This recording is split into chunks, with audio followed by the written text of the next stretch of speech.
afford anything, but not everything. Every decision that you make is a trade-off against something else, and that doesn't just apply to your money. That applies to your time, your focus, your attention, any limited resource that you have to manage. And that leads to two questions. Number one, what matters most? And number two, how do you align your day-to-day decisions to reflect that? Answering these two questions is a lifetime practice. That's what this podcast is here to explore. My name is Paula Pant. I'm the host of the Afford Anything podcast. Every other episode, I answer questions that come from you, the community. And today, former financial planner Joe Saul-Sehy is with me to answer these questions. Hey, Joe. We are back for more fun. Oh, my goodness. And we've got some great questions today. Especially, well, they're all fantastic, but I think we're going to kick this one off with high gear. Oh, my goodness. Our first question comes from Anton, and it's a really good one. Dear Paula Pant, thanks so much for your willingness to share valuable ideas with us in your podcast and blog. I'll start with my question. Should I raid my retirement savings of $43,000 total by pulling half of that out to fund and accelerate my flight training so I can get hired in 2 to 3 months instead of 2 to 3 years? Now for a little background. I'm a former wilderness ranger, once living a frugal seasonal lifestyle like your friend, who is now a firefighter in Austin. Now I drive semi-trucks as a way to pay for flight school. I have $43,000 in retirement funds, mostly in a Roth IRA, which I can pull from without penalty or taxes. I have been ambling slowly through the flight hours over the past 5 years. I'm halfway to becoming a flight instructor, the first paying job I could have, which would pay $35,000 a year after tax, which is what I currently make as a trucker. The flying trajectory could lead to 2 times or 3 times that in the first 5 years of work, potentially 10 times in 10 to 20 years after that. Maybe. It's a volatile path with plenty of ways to be cut short. A medical license is easily lost to a high blood pressure reading at a flight physical once a year, or I could fail a check ride, or the economy could throw a 5-year wrench into captain upgrades. So what do you think? Is it worth raiding my trusty retirement to get to that goal a little bit faster? Well, quite a bit faster. I know that 20 grand represents $150,000 in 30 years' time at a 7% interest rate, so it's hard for me to touch. But I also know I can likely pay it back in 2 years, whether flying works out or not. And the flying career would be a significant lifestyle improvement for pay, time off, flexible schedule, and travel perks. It's a difficult career for sure, and I have doubts about the time away from home in some avenues of that career. I also wonder about real estate or other entrepreneurial pursuits that could be done alongside or instead of a flying career. That's all I've got. Thank you so much, Anton. Anton, it's funny, just to pull back the curtain a little bit. When we heard your question, Paul and I both went, ooh, Yeah. It's a great financial planning question. So my first question will be, I would look at where are you at now and what does your retirement look like first? Because if you have enough money still in the retirement plan after you take out money for the flight lesson, then by all means do it. So if you can meet your retirement goal and take out all the cash, then yes. But the problem I have with most people is they make this decision without seeing what the cost is. I love the fact that you've done half of it by looking at the fact that it's going to cost you a lot of money at 7%. I love the fact that you did that calculation. Right, $150,000 in your retirement. But I really want to see overall, with the rest of it that you leave there, can you still make it work? Because I think that that's going to be the first answer to your question. So, Joe, just to clarify, in other words, what you're saying is he should look at how old is he? How much money total in his portfolio does he want at the age at which he retires? And how on track is he for it? Yeah. And if he gets this, if he spends this money early, which there's no penalty to get, does it hurt that goal? And in a lot of cases, I saw that it didn't hurt the goal, back when I was a financial planner. And that was pretty exciting. If it hurts the goal, then there's degrees of magnitude. Joe, I've got a follow-up question for you. So unfortunately, most retirement planners and most broad, overly generalized retirement, quote unquote, rules of thumb, unfortunately, try to calculate how much money you'll need for retirement as a percentage of your current income. If he were to do that right now, he would be calculating that off of a $35,000 income, which is what he's currently making. But he might not want to retire at a lifestyle of what he's currently making, given that the whole premise of this question is about upward mobility. So what should he use when he's trying to figure out how much money he wants or needs in retirement, what that ultimate number is. He can still do that as a percentage of what he makes now, but it might be closer to 150% or 200% of where he's at now. A better thing to do, and what I used to do with my clients, was find online some budget sheet to make sure that we don't miss any of those little areas that we always miss, like car repairs or kids' birthday parties, holiday stuff, those things, travel. Some people miss some travel expenses.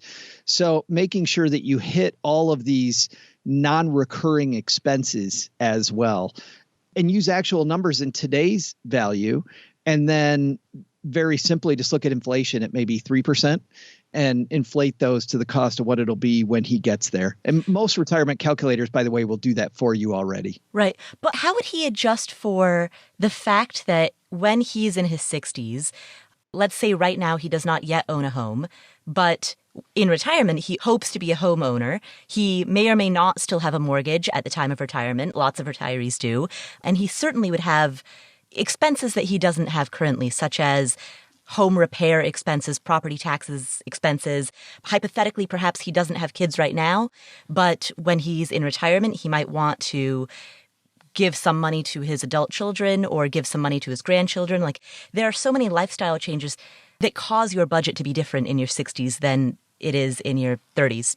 This is why we call it planning and not developing a plan, because planning is truly an ongoing process. And since he used a flight analogy, I'll use one back. When you set a course and you're in a plane, the pilot doesn't just set it and forget it. You've got all these external conditions. You've got wind. You might have other traffic. You've all of these things that change the course. And then what do you have to do? You have to course correct.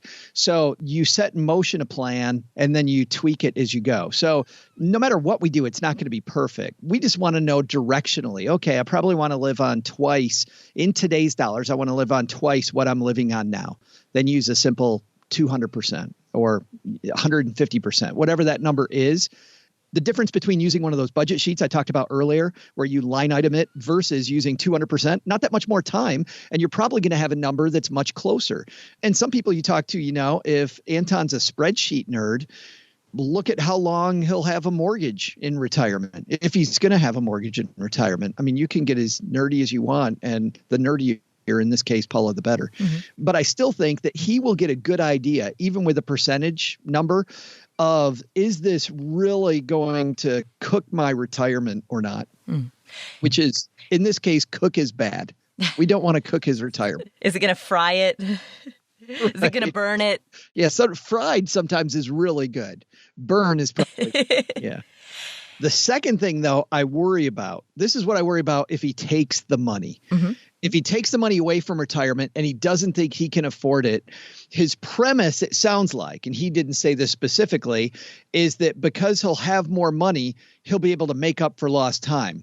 But he also coupled that, Paula, with, I can have some lifestyle improvement, which financial planners call lifestyle creep. As we make more money, we tend to spend more money. So I would bet that if he borrowed against his retirement, he wouldn't pay it back as quickly as he thinks he would in his head, because he'd be able to enjoy a much nicer lifestyle today than he would otherwise. So I always get hung up when my client would tell me can.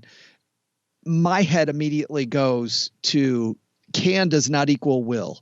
Just because he can make extra payments and catch back up doesn't mean that he will. In fact, I would bet that he won't, that he will probably enjoy the fact that he's making more money and stay behind. I mean, he might catch up, but that's far from a guarantee.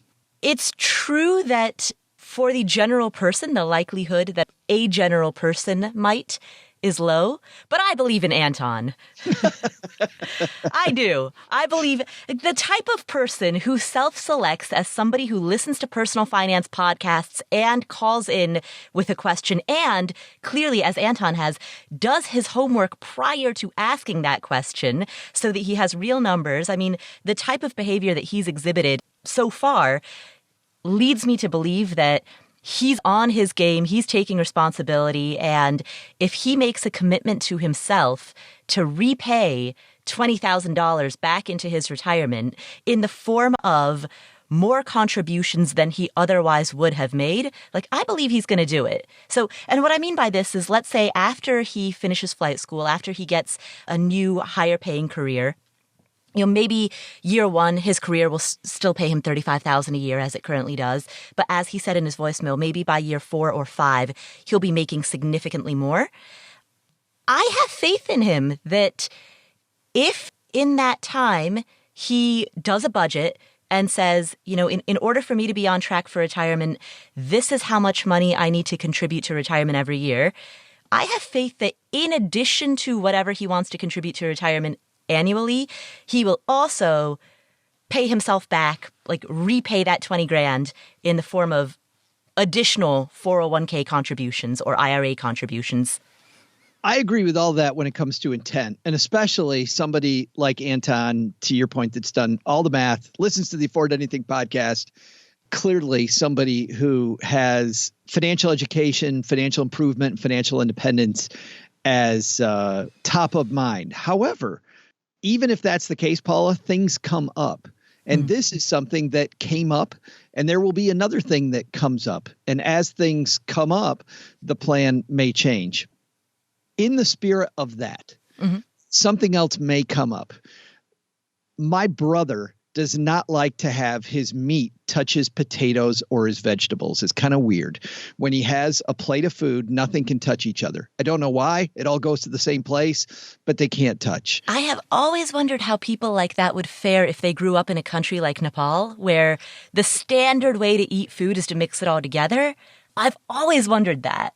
We ate with friends of ours from Bangladesh when our kids were at home, and it was so fun. Not only was it mixed together, but they also taught Nick and Autumn, my twins, how to use their hands when they did it. And it was awesome. It was super. We had such a great time. But yeah, my brother would starve. But when it comes to financial goals, having separate pots of money for different things is often a great idea, which brings up in the spirit of that's where you're going with this. Yes, which brings up that, well, it's bad for my brother, good for financial goals, and we can segregate this goal over here and say, here's the cost, here's the benefit, here's how I'm going to pay for it.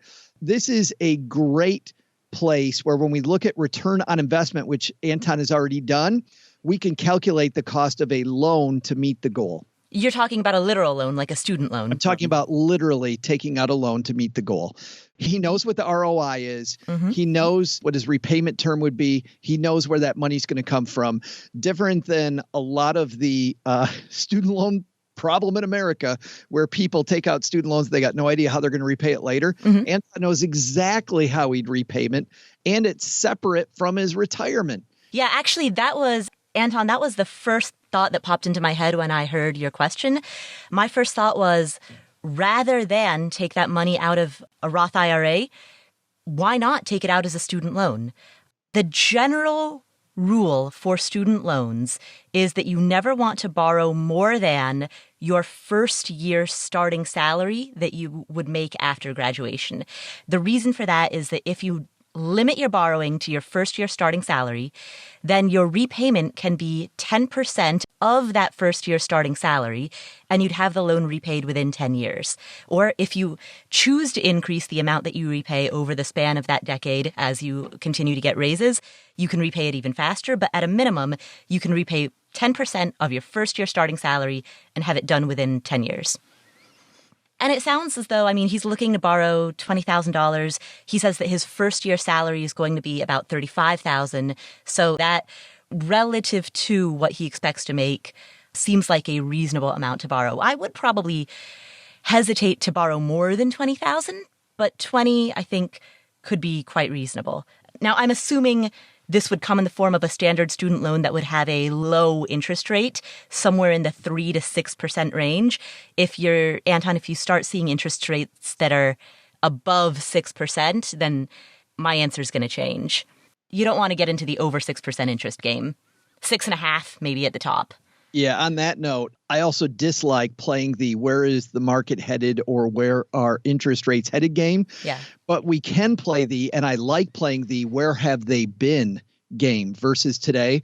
And we know, Paula, the interest rates are historically very, very, very low. Mm-hmm. So that also makes me think if he's going to do this to speed it up as well. Like his whole idea is, should I speed it up? The answer, if we look at historical interest rates, would be yeah, absolutely. You think it's unusual that somebody calls a personal finance podcast and both of the hosts are like, take out a loan?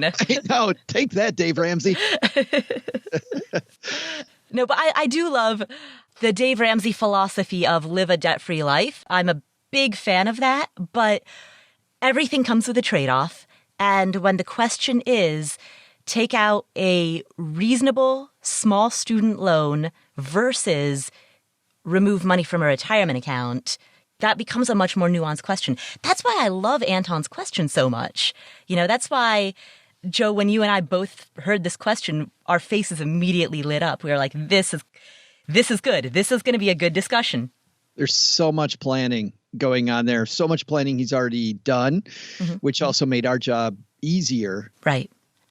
So, Anton, in conclusion, our recommendations are either take out a student loan, assuming that that loan comes at an interest rate of 6.5% or less, and assuming that that loan is confined to about $20,000 or less, or do take the money out of the principal contributions that you've made to a Roth IRA. And notice, for the sake of everybody listening, we are not recommending taking money out of a 401k, which would trigger a penalty.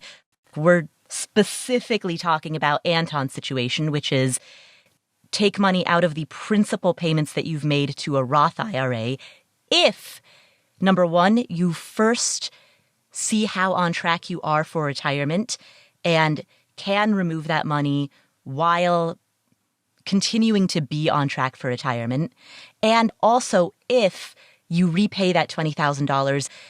In fact, I would even go one step further, repay yourself that $20,000 with interest once you're making more money.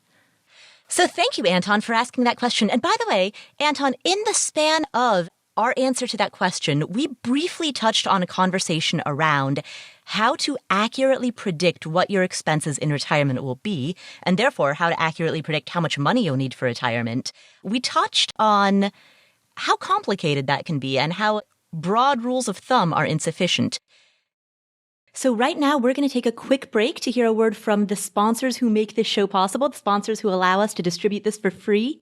We're going to take a quick break to hear from them, and then up next, we're going to go over Linda's question, because Linda's question is going to shed a lot of insight into how to estimate your expenses in retirement. So that's coming up next. Here's our next question that comes from Linda. Hi, Paula. My name is Linda. I'm a little on the older side for your podcast, but I really enjoy all the information. I wish I only knew half of this stuff when I was in my 20s and 30s. Let that be a lesson for all listeners out there. Start early. We're in pretty good shape, though. But my question today is I want to talk about something so fundamental to the retirement question, and yet I think very little time is devoted to it. I want to get your perspective and how you and possibly Joe would walk through thinking about your post-retirement expenses. As you know, it's the entire basis for the question of when you can retire. Maybe sometimes it's easy, but there are so many unknowns, and I find it very baffling. If you just plan on continuing your exact same lifestyle, it would be easy. But for us, we will end up selling our home and traveling for a period of time. I can tell you we currently spend around $100,000 per year. The plan is to rent or downsize our large home and travel extensively for the first year. After that, we will probably purchase a smaller home or rent 2 small places. I anticipate we will continue to travel after that first year, but just less so. I'm just having trouble with figuring out how much that would cost us. I know it's very highly dependent on where you travel and how you travel. We are small-time travel hackers, so we do have some points for travel and hotels, but those only go so far. I'm also interested and open to house sitting as well. But is there any general rules, or how do you go about planning a budget for this type of thing? Is there an average day per number that would make sense to use? We are both 57 and plan on retiring at 60. We anticipate our spending to be greater in the first 5 to 10 years and then taper off. I've been doing a lot of reading, but sadly I do not have the crystal ball. We know healthcare is going to be more expensive, as we will not have insurance until Medicare, but we know that our housing expenses will go down, just not sure how much. I have read a lot about how to calculate this online when you're not working. And they always talk about expenses that go down due to not working, such as dry cleaning, commuting, etc. But both my husband and I work from home, so we don't have a lot of those typical expenses. I don't expect our expenses to go way down after retired, other than regarding our home. So lastly, I've considered selling our home and not buying or renting something for that first year. That way we could use all of our entire $50,000, which we currently spend on our home annually, on travel. That way we could have only storage costs for our stuff. But I think it might be difficult as there would be no place to stay when we are home. And my son, who will be in college, won't have any place to call home either. So my second option would be to rent something small during that year. We also happen to live in New Hampshire, which is a pretty high cost of living area. It's southern New Hampshire. We're very close to the Boston metro market. So again, thanks in advance for your thoughts on how to walk through this process. Linda, that is a fantastic question. So thank you for calling. Thank you for asking it. And thank you for raising that issue, because that is quite literally the million-dollar question around retirement planning. How do you figure out how much you need for retirement, given the fact that your expenses in the future will be different than your expenses today, and given the fact that retirement itself might encompass a 30-year, 40-year, 50-year time horizon in which over the span of those decades, your spending is going to change. Sometimes due to choice, because you choose to travel more or less, and sometimes due to necessity, because healthcare expenses and other home healthcare expenses either increase or decrease over the years. How do you make accurate predictions given the inherent volatility of life? Let's talk about each component of what you've discussed, starting with travel. Based on your question, I can tell that you and your spouse have traveled quite a bit already. The amount that you spend currently when you travel is the best indicator, adjusted for inflation, of how much you will spend in the future when you travel during retirement. So look back at old credit card statements, old bank account statements. Find out how much, over the span of a 2-week period, how much do the two of you on average spend during a trip? That's going to be your best source of information. And yes, when you're in retirement, you'll have more time to develop out travel hacking techniques. You'll have more flexibility to pursue house sitting assignments or pet sitting assignments. But it's also true that perhaps you'll line up 2 different pet sitting gigs. One is at the beginning of the month. The other is at the end of the month. And that puts a 3-week gap between pet sitting gig A and pet sitting gig B, in which you have to figure out some place to go, something to do, some other place to travel during those 3 weeks. And it's also true that if you do decide to go the house sitting or pet sitting route, maybe you'll have gig A in Southern California, gig B in Minnesota, and then that 3-week interval in between in which you need to figure out somewhere else to go. And so transit costs can add up during that time as well. So house sitting and pet sitting is great. I have several friends who are full-time travelers who use house sitting or pet sitting as their primary form of residence, and they absolutely love the lifestyle. But there are expenses that come up as a result of that lifestyle, including transit expenses, that you'll have to adjust for. And so give it a dry run right now. If you've never house sat or pet sat before, can you do that for 2 weeks right now and see what your spending is and use that as a barometer for approximating how much you're going to spend when you travel full time? Cheryl and I are doing the same thing right now, Paula. We're talking about possibly spending a few months in Europe or Portugal a year. Mm-hmm. Portugal specifically because it's great weather and the cost of living is low, and because it was one of the last places in Europe to get high-speed internet. It has very fast internet over most of the country, which means I can podcast from there. Nice. So I can keep doing my thing while we, enjoy some nice weather instead of this balmy weather in Detroit in January. I know, you're just melting from the humidity in February, Detroit. Not that I don't love it. However, we might do that. So what we were talking about doing is the same thing you're advocating, which is let's just do it for a couple of weeks. Do it for a couple of weeks, see what problems come up. Something's going to come up. It also is great for play testing the lifestyle, how much you like it. Mm-hmm. But it's funny, just digging into Linda's question and listening to her, she already knows a lot of the numbers. In fact, as Linda was talking, I'm sure I'm not the only one that was seeing the spreadsheet in my head already of, well, I know this line item, this line item, this line item. And as we were talking with Anton, doing this on a line by line approach where you list all of the expenses, and Linda's close enough where Anton isn't, where she has a handle on this is how expenses will probably be those first years. Here's what I would do, by the way, Linda. I would use the highest expense that you think you're going to have as your planning tool to see if you can do it that way. The reason is if you can do it using maximum numbers that probably won't come true every year, you'll find some discounts, you'll find some economies. Also, you'll find that when people really commit to a permanent retirement, the fear that you'll run out of money stops you from spending money as fast as you do in your plan. Like for most of my clients that were in retirement, they would usually meet the budget and not exceed it, and usually come in under budget because of the fear of running out. So, if the maximum expense that you're going to spend, let's say in a month, is $5,000 or $6,000, then you'll know the lower numbers that you're probably going to spend when you look for discounts and you look for deals like you were talking about, that you can do it that way.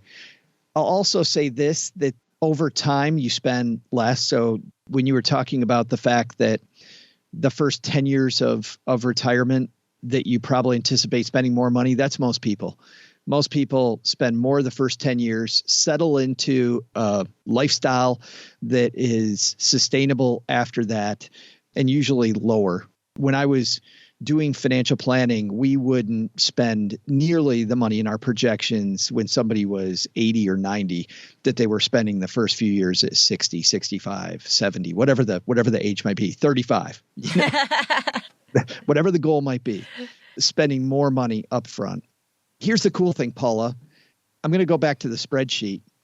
If she has those line items and she knows what they are, kind of like she was talking about in her call, as she gets that experience with each of these line items, it's going to be very easy for her to tweak the plan, because she's going to be tweaking the plan based on actual experience, not based on a bunch of assumptions. And she's close enough that I think she could do that. She can find some robust software online, and there's some great calculators out there. Then she doesn't have to worry about rules of thumb. She doesn't have to worry about percentages of what she's living on now. She can line item the whole thing and do the little tweaks. And what's very frustrating for me is how few people do that and how not that hard it is. Like in my head, I know that I run away from any task that I think is going to be complex. And I think I'm like most people there. And when I start talking, or you start talking about retirement planning and line items in a spreadsheet, I immediately go, oh man, no, can't do that. But I'll tell you, having done this particular spreadsheet over and over and over, it is so much easier to plan. It's so much better planning than using rules of thumb and things that happen to other people, that if you can do it, and I think Linda can, it's going to be a much, much more effective plan and a great use of time. Linda, one of the budget line item categories that I think will give you the best return for your time in terms of really digging deep on a spreadsheet into exactly what you think these numbers are going to be are your housing costs. So you mentioned that you may move out of the current home that you are currently living in, and you talked about the idea of possibly renting two different places. What I'd like you to do is add up exactly how much money your current home is costing you, not just in terms of the mortgage, but in terms of repairs, maintenance, all of the other related expenses. Figure out how much that's costing you. Figure out how that will change in some alternate situation that you enter into in retirement. And then if you do decide to rent one or two different places, take a look at where you might want to rent, take a look at what that is going to cost, and put that all on the same spreadsheet so that you can have those pluses and minuses of your housing costs and get an actual numerical picture of how that might change. because the three biggest expenses that a person has are housing, transportation, and food. When you look at how much historically you've been spending on travel, that's going to cover the transportation and food component of your lifestyle, or at least it's going to cover a big chunk of that. So the other thing that I want you to do is dedicate a spreadsheet specifically to housing costs. The other thing that you said, you mentioned that you'd contemplated possibly not renting a place and not having a home of your own for 1 year so that you could accelerate your savings and not have any housing-related costs other than storage for your items. I think that's a fantastic plan. One hesitation that you voiced is that your son, who is currently in college, would not have a place to call home. Now, I don't know if what you meant was that your son is currently living with you while he attends college and needs a place to live. Like, I don't know if that's what you meant, or if you meant that during breaks, Thanksgiving break, winter break, spring break, summer break, during those breaks from college, he might want a place to call home. If what you meant was the latter, talk to your son about it and see if he would be interested in traveling with you during Thanksgiving break or winter break or spring break. He might be totally open to not being attached to having a bedroom of his own that he can return to for breaks. He might be really excited about the idea of joining you in a beautiful location on the coast of Oregon or in Florida or in some gorgeous destination when he comes to visit for Thanksgiving. So have a conversation with him about it, because it might be the case that he's just not concerned about having a place to call home and he's down to go with the flow. The only piece that, even if Linda line items all this, comes up with a great strategy around her son and all of these things, Paula, that is always going to be a nightmare. I don't know about always, but currently is a nightmare, is healthcare costs. Yep. Mm-hmm. And having a plan about how you're going to handle any sort of catastrophic illness is difficult. And long-term care is not the issue it was 15 years ago. The cost of long-term care insurance policies has become very expensive. The cost benefit has become much less. But that doesn't mean that you shouldn't have a strategy. What companies do is they think carefully about all the things that could go wrong while they're working on a project, and they create contingencies for those. I would, while she is young, I would come up with a plan ahead of time about how am I going to handle this. There's still going to be a lot of nebulousness out there. I don't even know if that's a word, but it's going to be a little foggy. That's going to be the part of the plan that is very difficult to plan for and around. Yeah, I agree. Medical costs and medically inspired costs, such as in-home care, assistance with activities that you used to be able to do that you can no longer do, like vacuuming, gutter cleaning, lawn mowing, cooking. There comes a point where your body can't do that the way that it could when you were in your 50s. Yeah. For that reason, oftentimes when people say that they anticipate their expenses will be higher at the beginning of retirement and then lower in their 80s and 90s, my caution against that assumption is that it might be the case that your discretionary expenses are lower in your 80s and 90s. Sure, you might not be jetting off to Tahiti, but you might need somebody to come and vacuum your carpets because you can't do it. And a lot of people, by the way, Paula, and this was a frustration I had when I was a planner, would just very, and I'm going to use the word flippantly, would say, well, my family will help me with that. Well, imagine no matter what age you are now, just think about your parent saying that. And I'm not saying that you wouldn't, but imagine your parent just assuming that with all the other responsibilities you have, all the things going on, that your parent just assumes, oh yeah, you're going to come over to my house every day and you're going to do all these tasks for me. And I know that you want to, and I know that for a lot of families, you will do that. But I always just thought any parent that just says, no, I'm going to saddle my kid with me is just really a little, I don't know, self-centered. Yeah. I don't know if that's the right word or if that's overdoing it, but it really kind of didn't seem like a great plan. Yeah.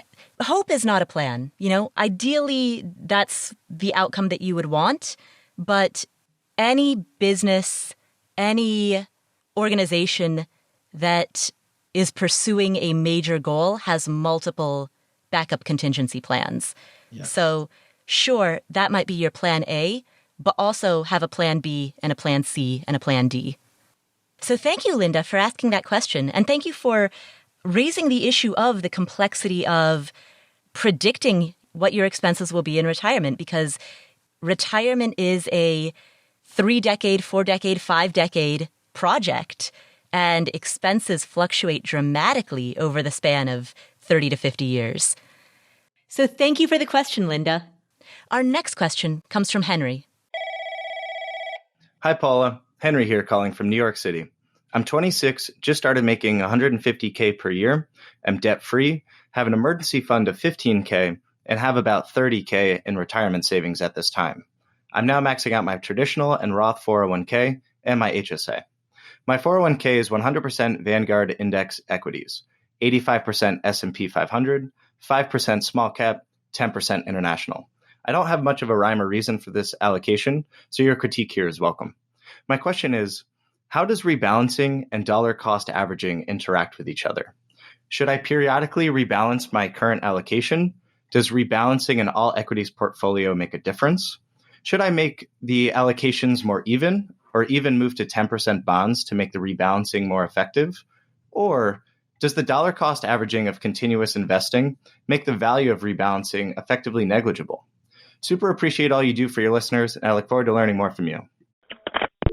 Henry, that's a great question. First of all, congratulations on being in such a great spot. You're making $150K a year at the age of 26. That's very impressive. You're debt-free. You've got great savings. You are super on track. So congratulations for being in such an incredible position by the age of 26. That's fantastic. You're set up for great things ahead. You've asked a very insightful question because as you dollar cost average, and first let me pause here and explain conceptually, Henry, I know that you know what dollar cost averaging is, but for the sake of everybody who's listening, including, there are many people who listen to this podcast who are new to personal finance, I'm going to briefly define what we're talking about. Dollar cost averaging is the practice of every paycheck or every month, periodically, depositing the same amount of money into your investment accounts, such as a retirement account. So, for example, let's say that every month you contribute $500 into an IRA. That is what's referred to as dollar cost averaging. And the reason that people do that is because that $500 during times when the market is high will buy fewer shares.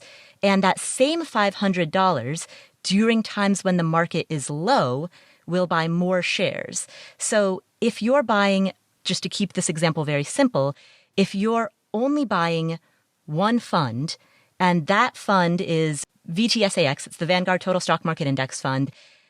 At times when the market is high, the cost of that fund is going to be more expensive. So that same $500 will buy you fewer shares of it. When the market is low, vice versa. Where this becomes interesting is when you dollar cost average into a variety of different funds. There are a couple of approaches, Henry, that you could take with this. One is if your contributions are automated and if the purchase of those funds are automated such that every month your $500 gets split between Fund A, Fund B, Fund C, Fund D, if all of that happens automatically, then dollar cost averaging will happen inside of each fund automatically. And then once a year, you can rebalance in order to get to your target allocations. But if your investing does not happen automatically, let's say that that $500 maybe gets transferred into your account and held there in a money market account in the form of cash, and it's up to you to actively select the investment that goes into, there are people who do a modified version of rebalancing by using their monthly contribution to purchase the most undervalued asset or the most undervalued fund among the selection of funds that they currently hold. So if in March 3 of the asset classes represented by the broad market index funds that you hold are up, but one of them is down. A modified version of dollar cost averaging and asset allocation that some people practice is to direct all of their money from that month to the down fund. The benefit of that is that you hug your target allocation a little bit more closely throughout the span of the year, and this practice forces you to take a contrarian approach in which you've systematized a practice of consistently buying the most undervalued fund among the funds that you've chosen to hold. You're consistently buying that undervalued fund every month. So those are the 2 benefits of that. The drawback, however, is that it's not automated. And we know from behavioral science that anytime you unautomate a system, there's a stronger likelihood that that system will start to fall apart. A tool that I like that illustrates, by the way, how important rebalancing is something that it goes by a lot of different names, Paula, but I've always referred to it as the periodic table of investment classes. Have you seen this? The periodic table of investing, I have not. Yeah, let me show you. I think you probably have. Where it shows all the different asset classes year by year and how they do against each other. Oh. And it looks like a periodic table. It really does. So behind the scenes right now, Joe is holding up his laptop in front of a Skype screen and showing me this thing that does look a lot like a periodic table. Yeah. We will link to this in the show notes. Show notes are available at affordanything.com/episode 241. What's funny is if you just look at large company stocks, called large cap. When I first became a financial planner, by the way, this word cap got in the way of everything. Just use the word company instead, wherever you see cap, and it gets rid of all the confusion for people that aren't finance majors. Right. Large cap just means large capitalization, which means big company. Yeah, big companies. You look at large cap, it was in the middle from 2005 of returns from 2005 through 2012. And then starting in 2013 through 2017, it was one of the top performing classes before, going down to maybe the middle of all the different asset classes. And then it was top again last year.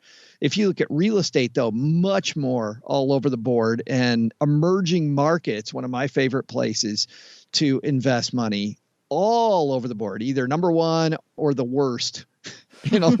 So think about that. If you rebalance out of emerging markets after the year, you get 79%. Then you avoid some of the negative 18 from the following year. And you look at the average return. If you keep rebalancing in emerging markets, just eyeballing it looks pretty darn good over time. So rebalancing is a big key to your success because asset classes perform differently against each other every year. So, Joe, in terms of, Henry's question was, how does dollar cost averaging work hand in hand with rebalancing?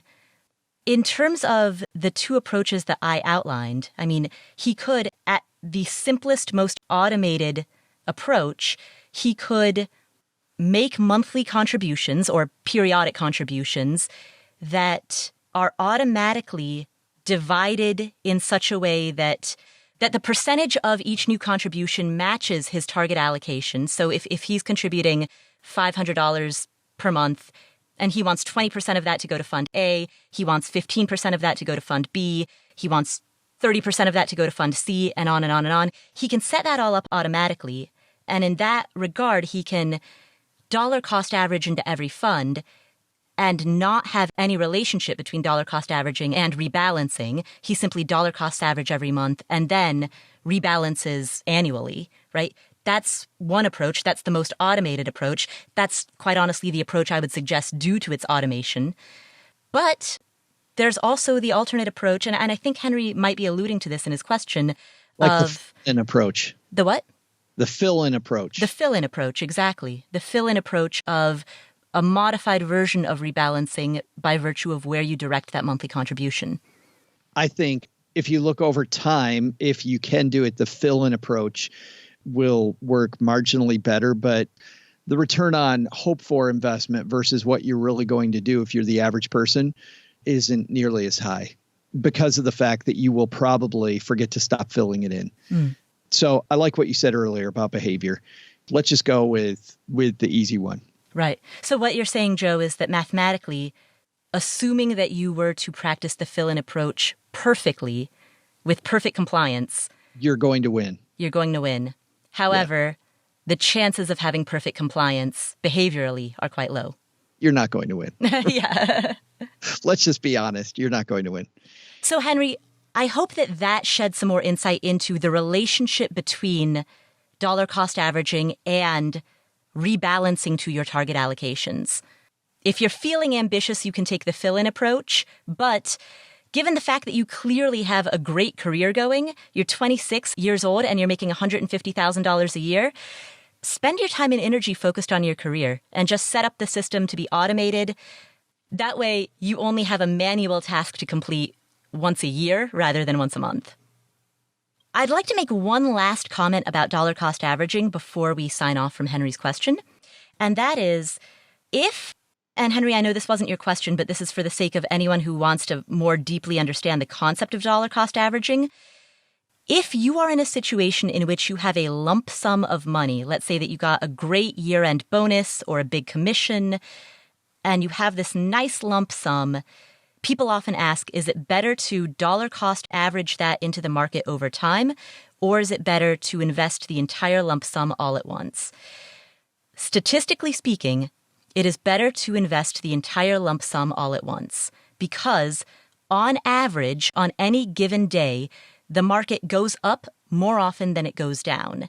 And so researchers have looked at historical data around both of those scenarios, and they found that, on average, you're likely to have better results by investing the entire lump sum in one big go. And one way to think about this is that if you do hold on to that lump sum of cash and dollar cost average it over time, your asset allocation is totally out of whack during the time in which you're metering out that lump sum because your cash allocation during that time is going to be far too heavy.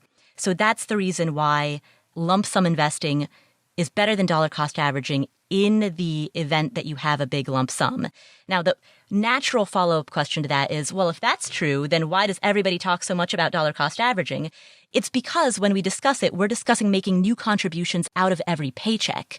And you can't invest money that you don't have yet. So dollar cost averaging is a great way to make plans for how to invest money that you have not yet earned because they come from future paychecks. That's why, Paula, when I was a financial planner, the most difficult decision that my clients would face were always around getting a windfall. Maybe not the most, but it was always a very difficult decision because while I would explain that roughly 70% of the time the market would go up, we didn't know where it was going to go next. And it usually represented a large piece of their net worth. And the right thing to do was to invest it all at one time. Mm-hmm. And when we did that, I had to trust that my client's financial acumen was high enough. I wasn't worried about the market. The market's going to do what it's going to do. I was worried about emotionally where they would sit if it started at the 30%. Because generally speaking, most people, when they buy something, they watch it for the first couple of weeks. And if it goes down, they don't like it. Mm-hmm. And immediately they have negative thoughts about that investment for a long, long time, which is, once again, behavior, right? So I didn't worry about the investment. I worried about my client when we made those big moves that were, frankly, the right thing to do. Right, exactly. And one way that some people compromise between the two approaches is if they have a lump sum, instead of investing the whole thing in one day, they might meter it out over the course of 8 weeks, right? Because if you're holding a heavy cash allocation for 2 months, for 8 weeks, I mean, that's really not going to be a big deal in the big picture. So they might split that big lump sum into 8 equal payments that they drop into the market once a week for 8 weeks.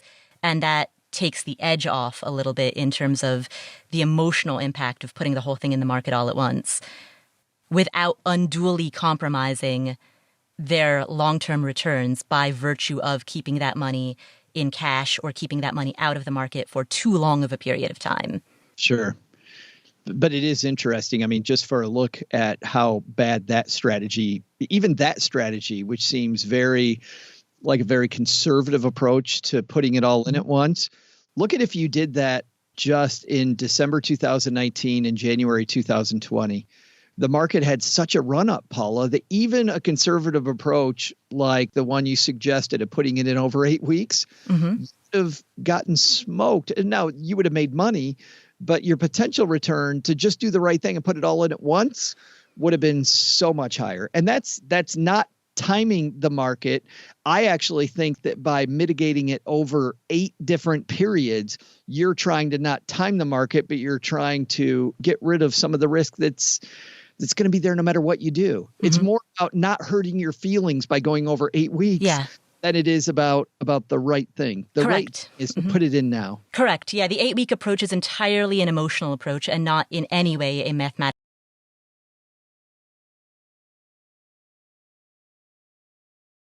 Some money, isn't the market high now? Shouldn't I put together some quote unquote dry powder, right? So that when it goes down, I can magically know when it went down enough that I'm going to buy in. There was a little snark there at the end of that comment.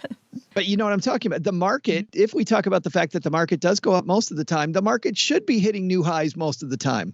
And the fact that it's hitting new highs shouldn't be a reason for you not to invest appropriately for your long-term goal. Right. People often have a fear of heights.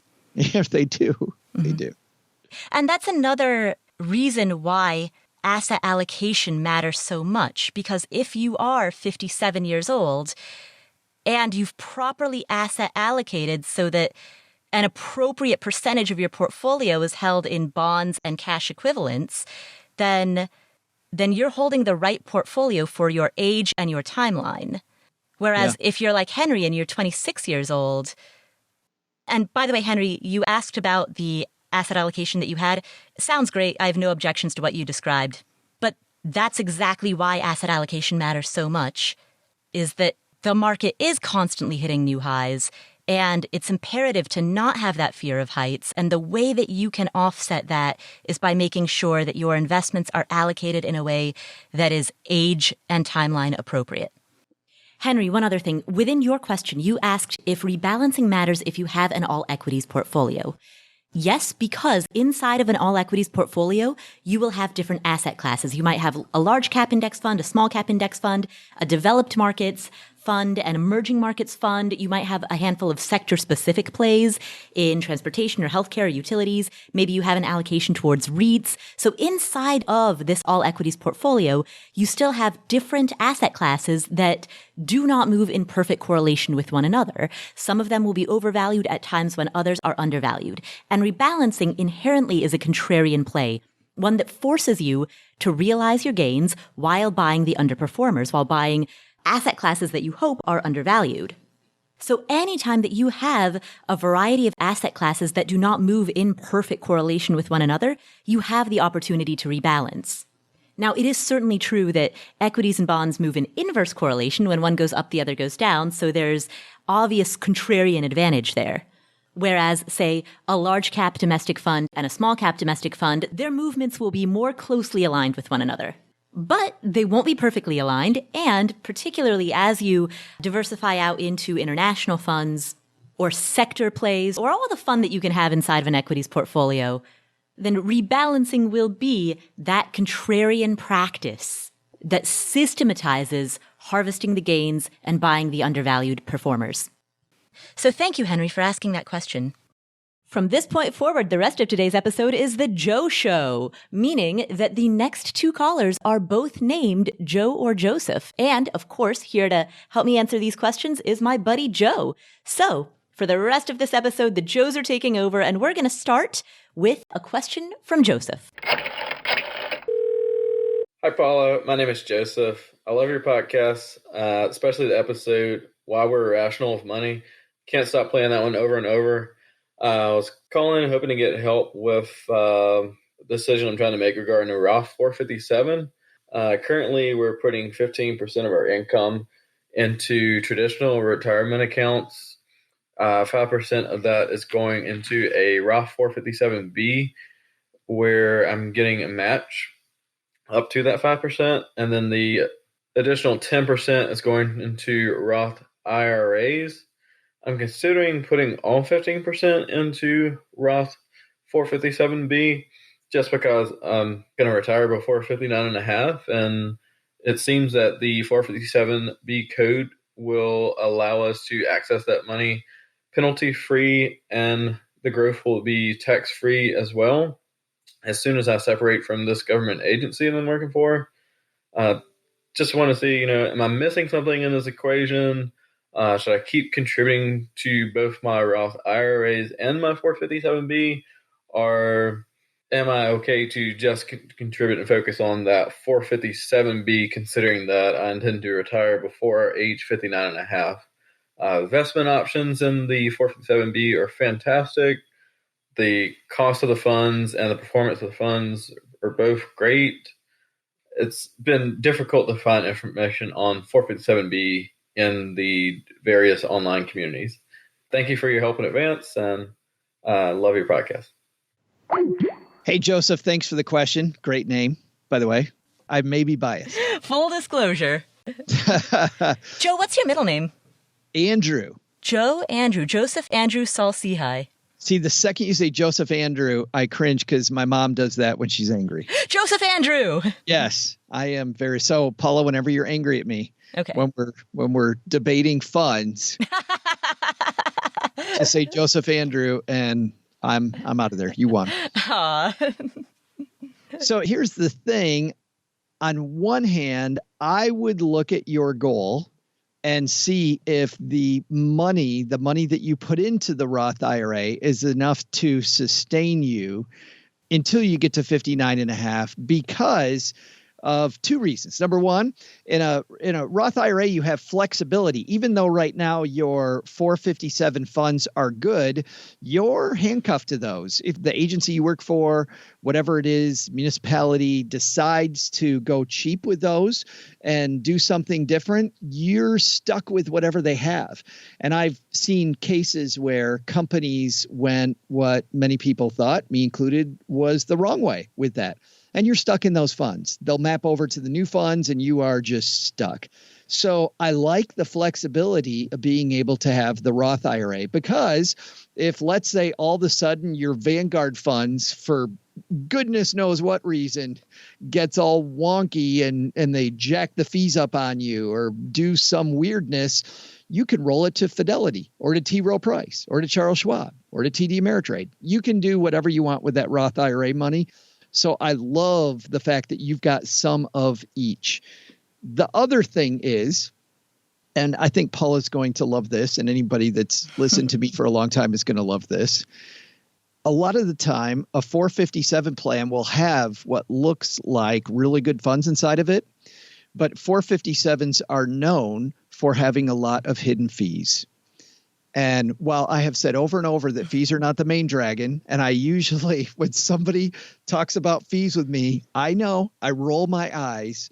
But in this particular case, moving a bunch of money that's probably at pretty low fee stuff to stuff that looks like it's really good, you might not be seeing everything. This is where I would look inside the prospectus. And by the way, the way to know if your 457 has high fees, one instant alert to me is how they present the funds when they show you the fund choices. If they call the funds sub-accounts anywhere in the description, that means your plan is actually what's called a variable annuity. And the second that I hear variable annuity, I immediately think 98% chance that you have incredibly high fees inside of the product. The second I hear variable annuity, I immediately think, well, Paul and I will disagree there. We'll save that disagreement for a different day. Joseph Andrew. Because that's all you got to say now. I'm done. I do think there are uses for a variable annuity, but I think it's often square peg round hole enough that Paula will have that reaction. So I do agree. But that's another reason I would really dig into the hidden fees inside of your 457 before you go there. It could be that I'm wrong and that these funds that sound wonderful really are wonderful. But generally speaking, a government entity will go to the lowest bidder. A government entity will go to the lowest bidder when they're choosing their funds. it's expensive to manage retirement accounts. There are a lot of rules to managing them. I would definitely bet that they are passing on some fees to you that you don't know about. By the way, the notable exception, Paula, incredibly interesting. The thrift savings plan through the federal government is a phenomenally low-cost fund and well-run plan. So the federal government's plan for everybody who, whether you're in the military or working in federal government, it is amazing. But a lot of the municipal plans that make up 457s, the hospitals out there, man, lot of hidden fees. How about that? You never thought I'd make the fee argument. Right, exactly. You're the person who always tells the community, hey, don't get overly hung up on fees. So if even you think fees are a problem, it's a problem. It is a big problem, right? So thank you, Joseph, for asking that question. Our last question today comes from Joe. Hi, Paula.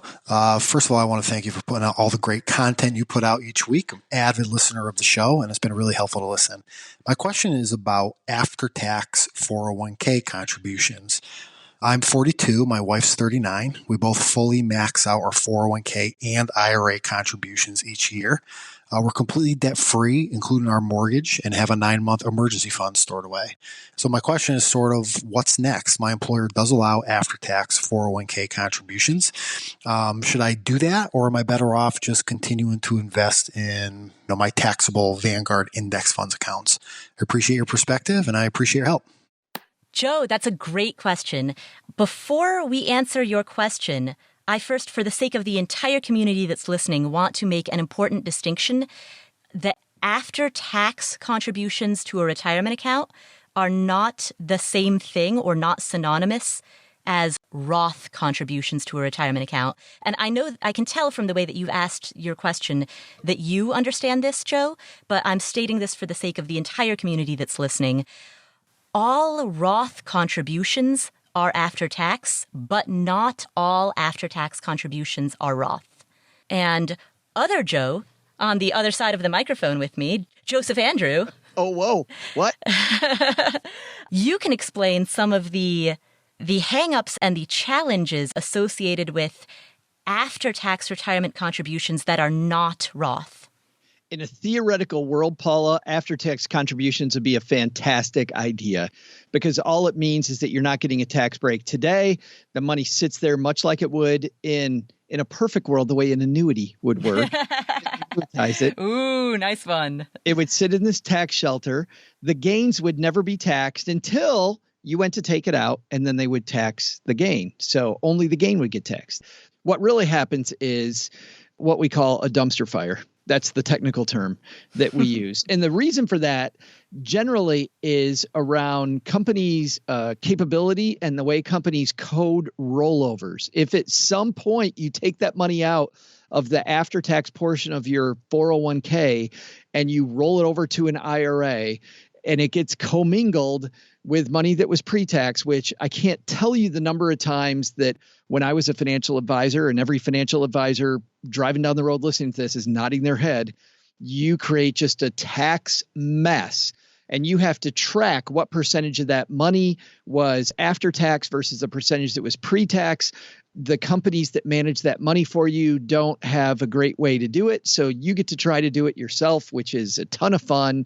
And if it moves from place A to place B to place C, it gets even messier. So generally, what we've always told people to do is don't engage unless every year, if you have, and now I'm going to get really in the weeds. So most people stop right there, hit fast forward for the next 45 seconds and don't listen to what I'm about to say. But for the Uber nerds out there, if you have the ability to do an in-service withdrawal, which means while you still work at the company, you can take that money out. Every year you could make huge after-tax contributions, and then every year take every single penny of that money. Don't leave any money there. Take every single penny of it, turn it into a conversion Roth, and then we have a backdoor Roth IRA and a very effective tax strategy.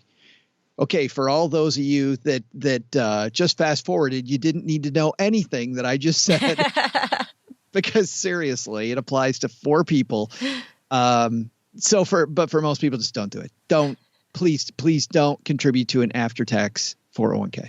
So what should Joe do then, right? He and his wife both max out their 401k and IRA. They're debt-free. They have a 9-month emergency fund. And now they've got even more money to invest. Should they, and Joe, I'm pretty sure I know exactly what your answer is going to be. Should they, with this additional money that they have to invest it as an after-tax contribution to their 401k, or should they go the taxable brokerage account route? Go with the taxable brokerage account. Yep. And let me tell you why.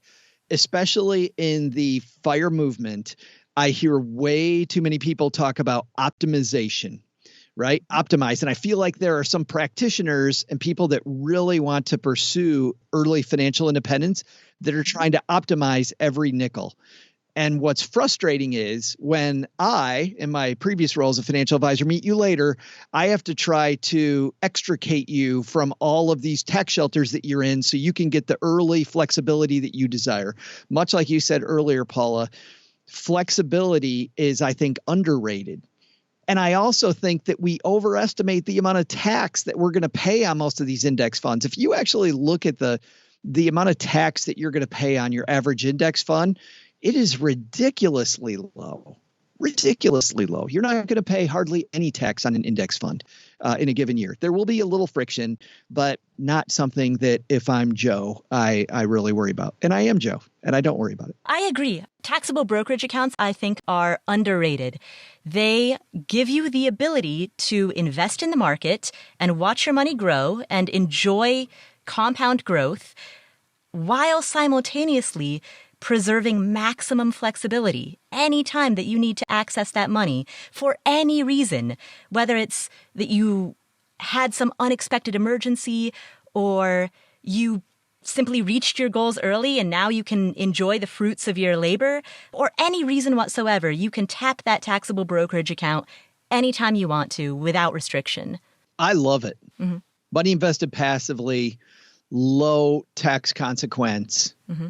If I want to use that money to buy snow cones for the neighborhood, I can do it. I don't have to answer to anybody. Right, exactly. The other great thing about a taxable brokerage account is if you have goals around making charitable contributions, money that is in a taxable brokerage account, you can quite easily transfer into a donor-advised fund. So that was what I did. At the end of 2019, I set up a donor-advised fund, and I funded it with money that had been in a taxable brokerage account that I held. And that was a tax advantageous move because the deduction that I could take on my contributions to a donor advised fund was the fair market value of the investments that were held in my taxable brokerage account. So I got the tax deduction on the entire fair market value of the asset rather than on my cost basis. And so what that means ultimately is more money for the charity, right? Because the money that's inside of a donor-advised fund, that's no longer mine. That belongs to the 501c3 nonprofit organization that I decide to then, that my donor-advised fund will then release those funds to. And what that means is by virtue of transferring money from a taxable brokerage account into a donor-advised fund and getting freedom from the capital gain that would have been associated with that tax, had I realized those gains directly, that additional money, that capital gain that no longer is taxed, is money that the charity receives. That's money that the nonprofit that I want to support receives. And so that's, I think, another beautiful way to handle a taxable brokerage account. That can be the money, or a portion of it can be the money that you earmark for your charitable contributions. It's fantastic. Mm-hmm. Again, easy. And if your money has grown very quickly, you're going to want to do that anyway. And the tax friction on that is absolutely zero. Right. We would like to close out with this comment from Kyle in Connecticut. And Kyle in Connecticut has a message for a previous caller. This is a woman who called in episode 233. This particular woman said that she and her husband have a strange situation. About a decade ago, her husband, who at the time worked at a private company, was partially paid in incentive stock options. The couple paid $30,000 for those stock options. 5 years later, they sold 20% of it for about $100,000. So they're happy because their $30,000 investment, they realized 20% of it, made $100,000 from that. But they're still holding on to the other 80% of that. It's currently worth about $900,000. But the company is still private, and they can only harness it when the company makes them an offer. They called in with that question, and we answered that question in episode 233. And right now, Kyle in Connecticut has a great comment that we'd like to share with more ideas about what this couple can do. So here's Kyle. Hey, Paula and Joe. Happy New Year. Just got done listening to episode 233, another great one. Did have something to add for Lucky in Los Angeles' situation. I come from the land of Silicon Valley and golden handcuffs, so I definitely have friends in similar situations who have a lot of private stock that they feel they can't do anything with. There are some fintech startups out there now who will buy private stock from employees of, unicorns and other similar businesses. So that's something else Lucky could consider. Now, I'm sure it comes, at a discounted price, and you may not be making back as much as you would like, but that is the trade-off for liquidity. So something else for Lucky in LA to consider if they'd rather not have those funds tied up and get a slightly smaller payday, but a more predictable one. There are those options out there.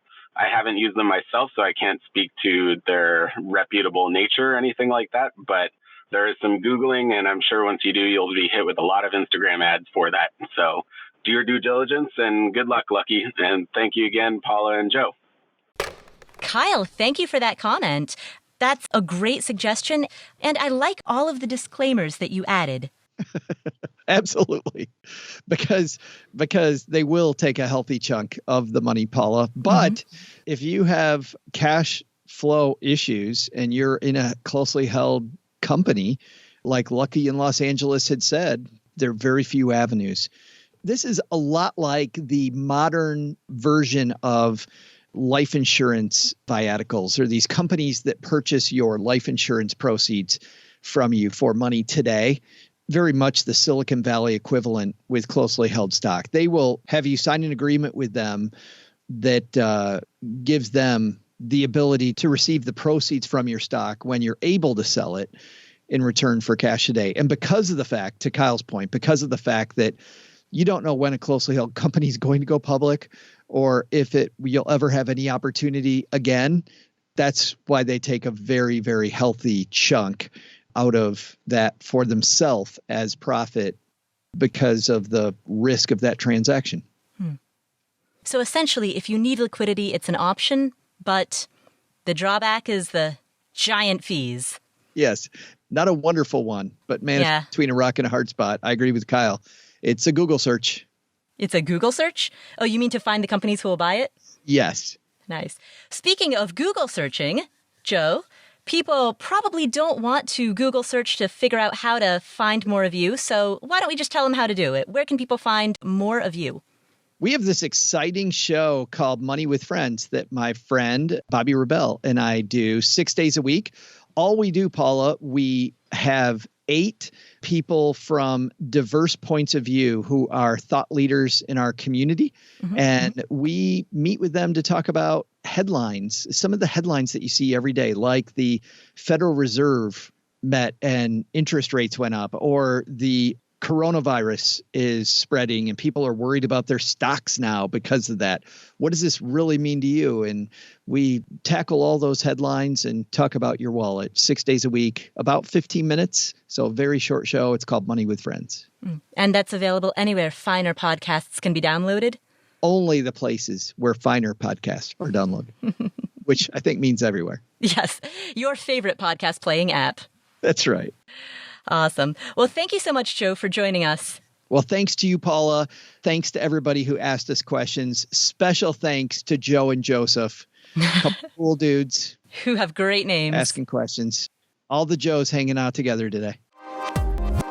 Thank you for tuning in. If you would like to discuss today's episode with other people in the community, we have a super active community that you can find at affordanything.com/community. That's affordanything.com/community. We have a really active group there.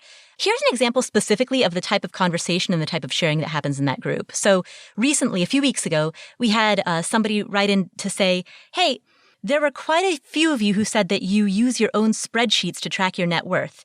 Does anybody want to share their spreadsheets with the group so that people who don't yet have spreadsheets, non-spreadsheet inclined members, can benefit from having it?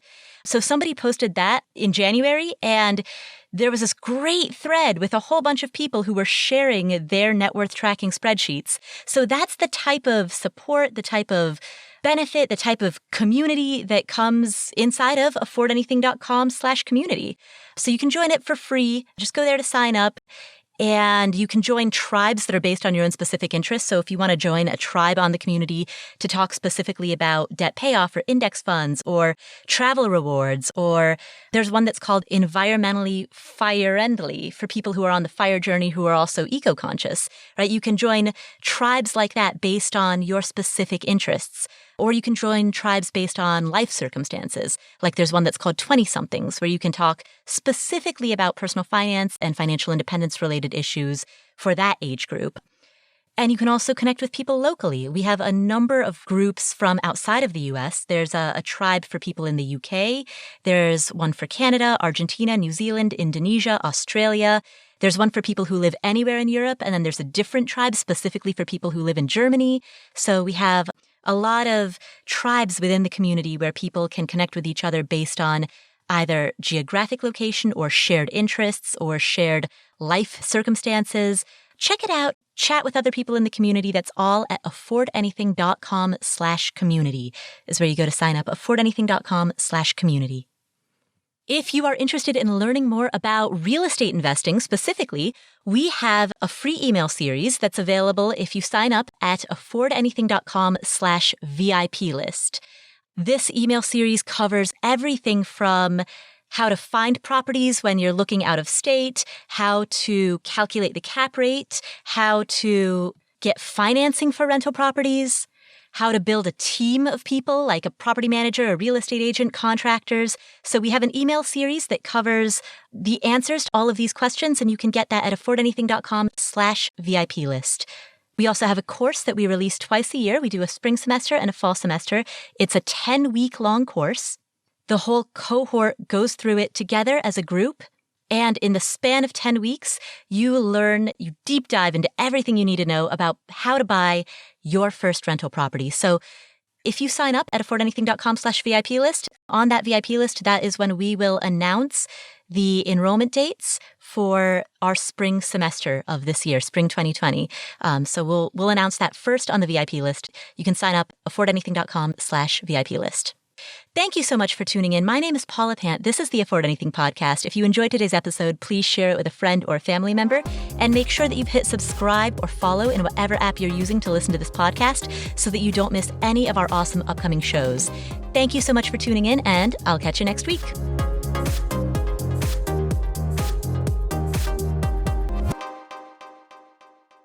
So my lawyer says I'm supposed to give you a disclaimer, so here we go. This is for entertainment purposes only. This is not intended to be advice, and please do not consider me to be an expert or a grown-up or in any way worthy of even really being considered an adult. I'm just some random person who has access to the internet. So anything I say is purely for the sake of entertainment. You can just think of this as the least funny comedy show that you've ever heard. This is the Afford Anything Unfunny Comedy Hour.